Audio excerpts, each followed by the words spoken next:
Any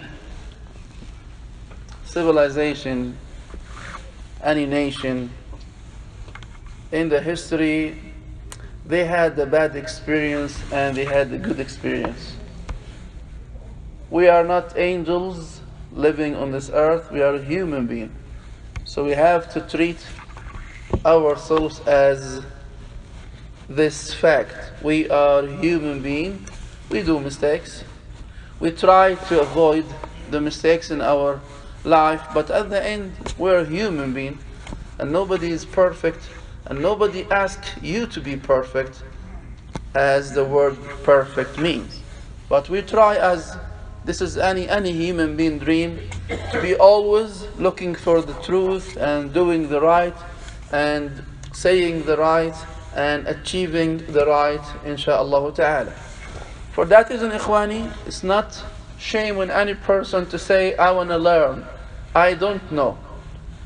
Everybody will respect you more, and they will deal with you in a very clean and a clear relation when you say, I don't know. Saying I don't know will raise your level in my eyes, in the eyes of the community, because nobody knows everything and nobody can claim that he knows everything except Allah subhanahu wa ta'ala and what he revealed to Prophet Muhammad, peace be upon him, alayhi salam, and the rest of the messengers and the prophets. You will face in your relation with the people the following statement. Have you heard or have you read that Prophet Muhammad sallam have done this in his life? And they consider this statement as a way to pull a hukum shari.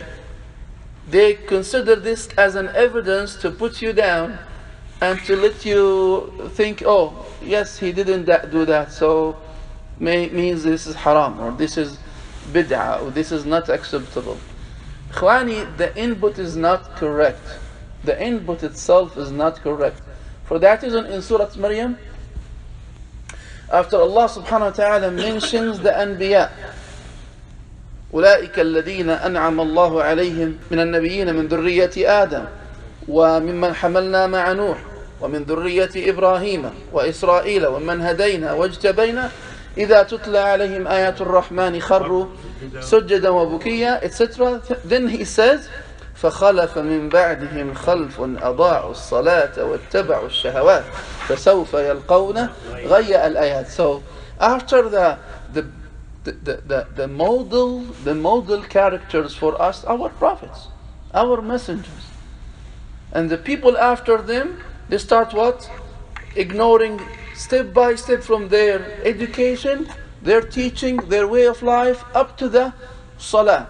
The moment that you ignore the salah and drop the salah, you will follow your shahwa, your hawa, your desires, and that will be the moment that you will lose yourself. فَسَوْفَ يَلْقَوْنَ غَيَّ, the destruction from Allah subhanahu wa ta'ala for them in their life before death. You will see him in a miserable life, unstable, always complaining, always worried, always not happy, always sad. Why? Because he ignored as-salah. As-salah is the minimum ibadah you do as Muslim to protect yourself from being in the day of judgment in the hellfire.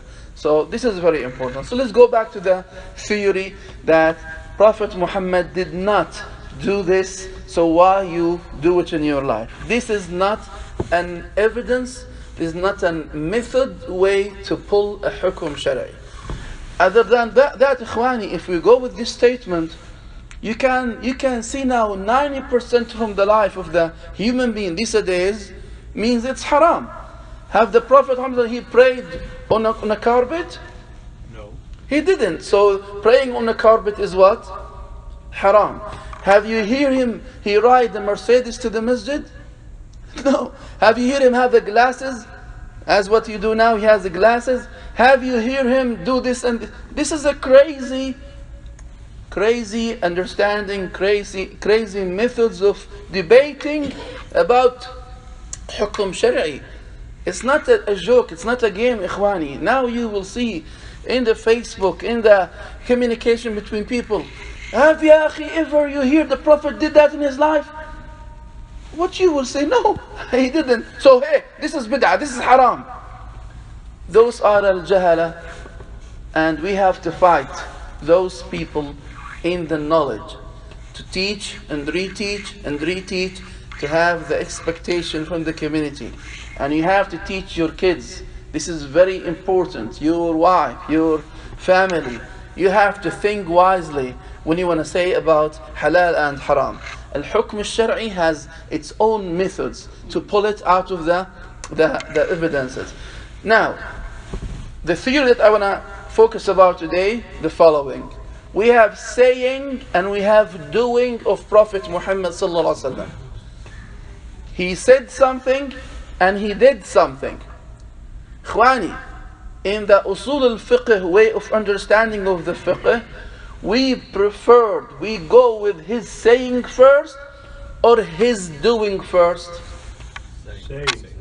Saying. Because let me give you example. I am a teacher. I went to my class, and before I start teaching, I recite Surah Al-Fatiha, or I pray 2 rak'ah before I start teaching. But I didn't ask anybody to do what I did. So this is something I did it for myself, but I didn't command no one to do it. For that reason, the ulama says, if we have saying of Prophet Muhammad and doing of him, his saying first, then his doing second. This is number one. Number two, if Prophet Muhammad ﷺ, he did not do certain thing in his life, and he did not say don't do it, means it's not haram, it's mubah, it's permitted. You can do it if you want, you can leave it if you want. He didn't say nothing about that. Up to this moment, Ikhwani, they want us to be busy with minor things in our life by keeping saying bid'ah, bid'ah, bid'ah, haram, haram, haram. Today I received a question about saying Jum'ah Mubarakah, it's bid'ah, it's haram. You can't say it. You can't greet your neighbor, say Jum'ah Mubarakah. Because what? Prophet Muhammad, he didn't do it in his life. He didn't do a lot of things that we are doing in his life, in our life these days. So this is not a way. The way to pull the Hukum Shar'i, Ikhwani, it's very clear in our Islamic fiqh books. You can go and read it. I summarize it in a very brief, inshallah. How many Hukum Shar'i we have in our Islam? 5 Hukum Shar'i. The define of the Hukum Shar'i, what's the Hukum Shar'i? The fruit, the influence of the revelation from Allah to the people. When He say do, or He said don't do. When I say, for example, stand up, what is the influence, the fruit of this saying? That you will stand up, your movement. So why you stand? Because I say a command, stand up.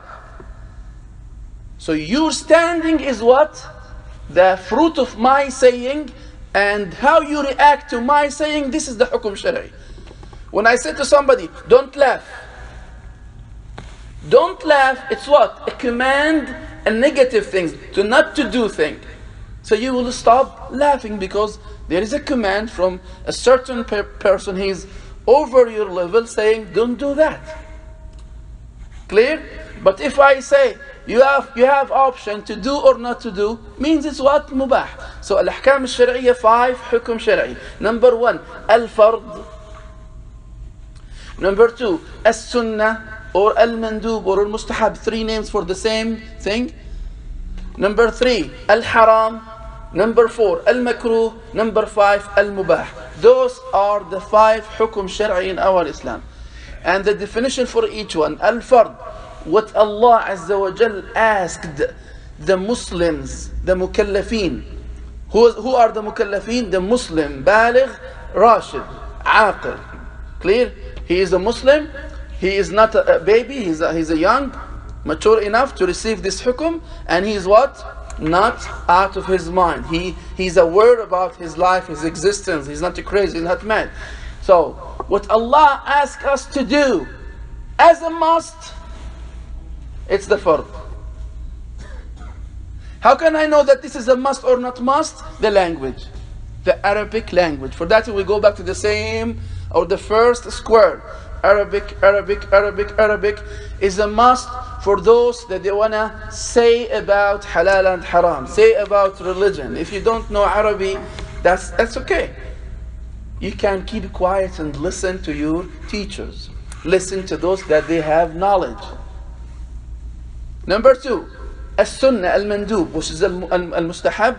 What Allah asked us to do it as recommendation. Not as a must, not as an obligation, a recommendation. I love you to sit on a chair, for example, if you can't stand praying. This is what? Fard? No, it's not fard. It's what? Mustahab. If you can't stand, don't treat yourself badly. Don't punish yourself. You can sit. You can sit. I recommended you to fast after the month of Ramadan 2 days a week, Monday and Thursday if you want. This is mustahab. Is it a fard? No, not fard. This is recommendation based on your ability, based on your healthy situation, based on your age, wherever, your life, the country, the time, etc., etc.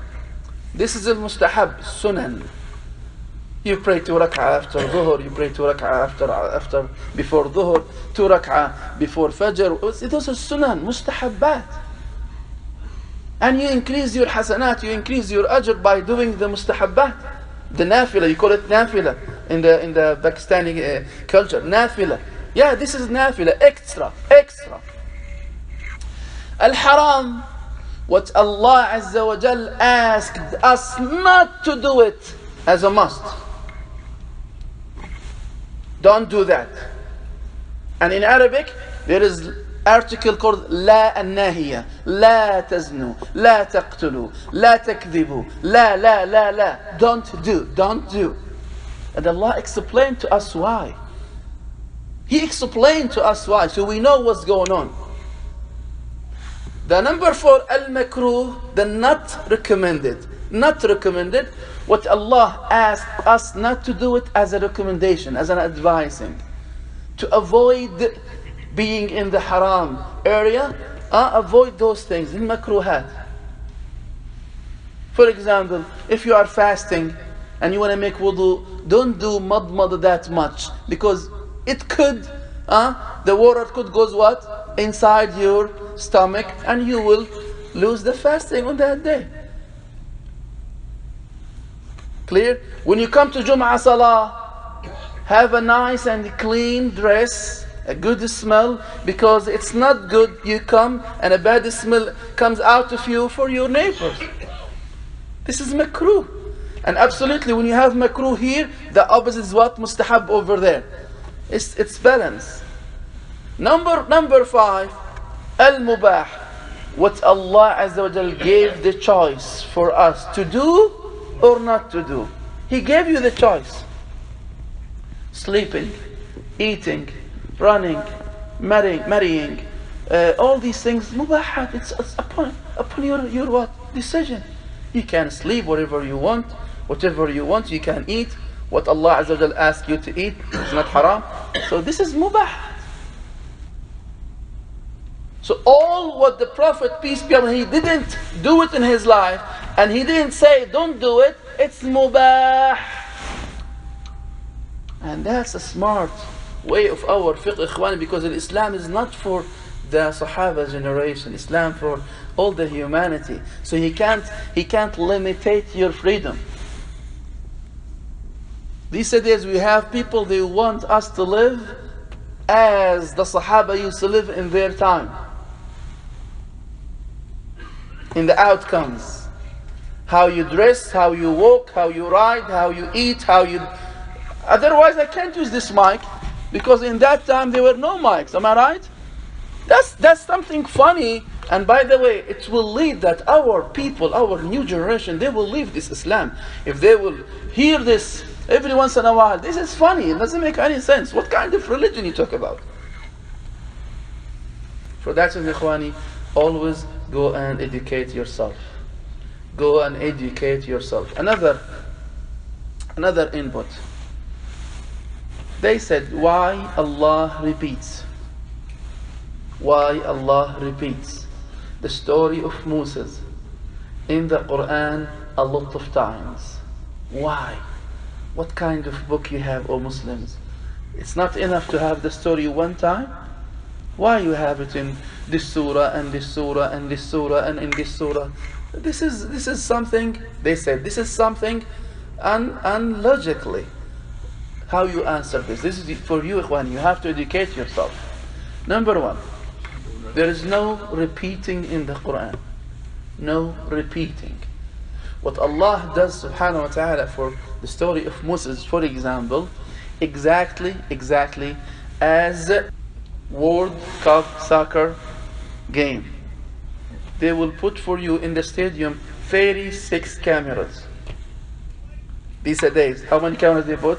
36 cameras to give you the view from all the directions, so you have more details from each angle or each camera or each zooming or each point of view.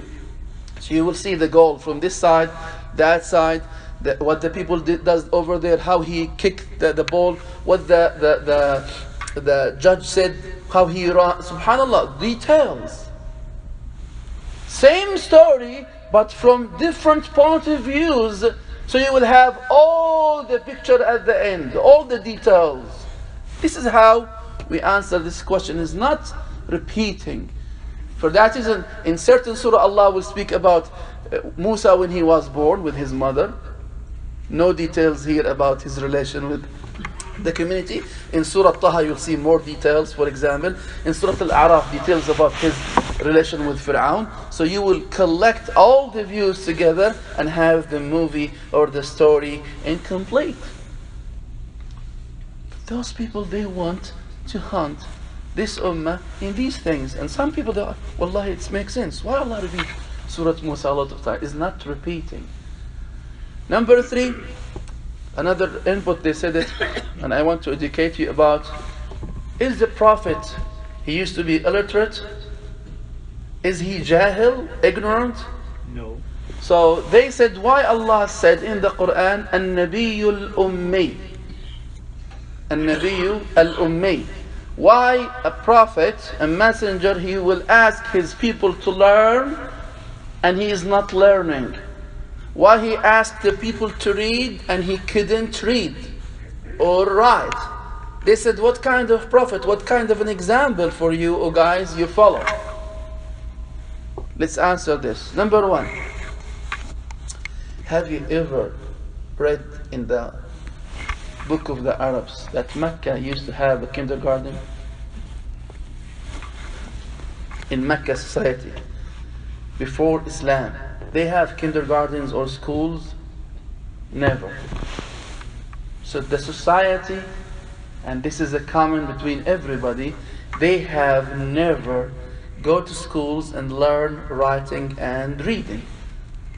This is the community of Mecca. They know how to speak, how to talk, but writing and reading, they don't have it. Prophet Muhammad ﷺ, before he became a prophet, he was among this nation, and he been raised as anyone in this nation. He knows how to talk, how to speak, but writing and reading, it wasn't something priority in that community.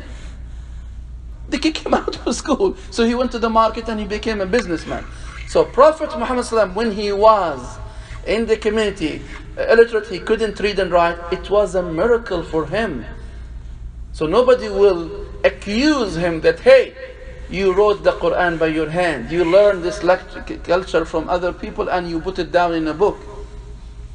And Allah mentions that in the Quran a lot of times. So yes, our Prophet, before he became Prophet, he was Ummi. After he became Prophet, Allah taught him. Even if he didn't wrote any book or read any book, he has the power to read and write after he became a prophet. Because he used to lead the committee of writing the Quran immediately after the revelation came down to him. And he used to correct them, put this like this way. Don't put ya here in Ibrahim, Surah Al-Baqarah, Ibrahim without ya. Ibrahim outside Surah Al-Baqarah with ya. His command from Jibreel salam, so he knows. Exactly as when you say, he's a doctor, even if he's not now treating any patient, he's still a doctor. I can't say, you are not now treating the patient in the hospital, you are not doctor anymore. No, he's a doctor. He's a player even if he's not playing now. He's a player. Allah Azza wa Jal, a creator, even before he created, he was creator. The singer, he's a singer even if he's not singing right now. He is a singer. You got it? So logically, yes, Prophet Muhammad, before he became a prophet, he was a literate person, and this is something not shame. It's for his benefit to avoid and to protect any accusation that he wrote the Quran by himself. Surah Al-Zukhruf mentions that. For that reason, Ikhwani, we have to learn and educate ourselves. Be careful and let your kids be careful. We trust Allah subhanahu wa ta'ala with no doubt, and we trust our Prophet Muhammad sallallahu with no doubt, and we love our religion, and we are proud of our Islam, and we will teach Islam to our kids, and we will educate ourselves inshaAllah ta'ala. And no big deal if I say I don't know now. I'm going to learn, educate myself, read for the scholars. Alhamdulillah, our ummah, the most ummah have scholars in this universe. Educate yourself and no big deal inshaAllah. And Allah, He told us about this struggle between the haqq and the batil. It will not end up to the day of judgment. So no big deal. We will do our part inshaAllah while we are alive, and if the death will come to us, we will have the witnesses that, oh our Lord, I did this and this to serve my faith, and to serve my religion, and to educate my ummah, and to educate my family members first inshaAllah. I ask Allah for me and for you to be from those who will hear the right and they will do it inshaAllah in their life. Ameen, ameen. أقول قولي هذا وأستغفر الله لي ولكم.